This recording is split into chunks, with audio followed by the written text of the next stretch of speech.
Hello guys, welcome back to my mini blog. आज सकालू जनता में गाधी करे ऐसे जे मोर रूममेट पूरा भक्ति थिलिन थिसन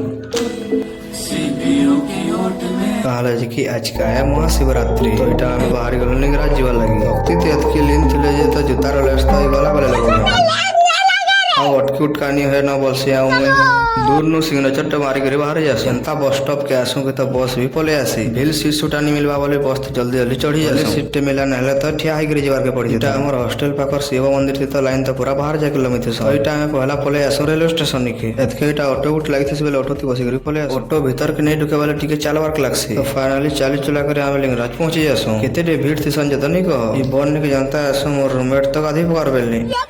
तो मुई कहसी चलो चलो आ ओइनो अटकी नहीं है ना फाइनली आया मंदिर भीतर निके चिंगली चिंगला करे पले आसू तो भीतर तो आ भीड़ थी सो भीतर के ढुकी नहीं है ना बोलसो बाहर एटा दीप तीनटा घिनी करे पूजा कर देसो पूजा पूजी कर सरसो एटा मंदिर चारियाडे घा किनरी आसो अब किनरी कुंदरा नहीं है ना बोलसे हम ये शिव वारो स्केच के देखबा लागि पले आसो और पछे एटा सब आडे बुली बुला करे पले आसो कहले जे कि टाइम भी बहुत ही थिला ना एटा बस्ती बसी करी पले आसो बरमुंडा निके तारपरे आ गुटे बस चेंज से करी पले आसो हॉस्टल निके तो आजर ब्लॉग टा थी थिला बहुत दिन परे आज का ब्लॉग टा आसी तो फिर भेटमा नेक्स्ट ब्लॉग रे।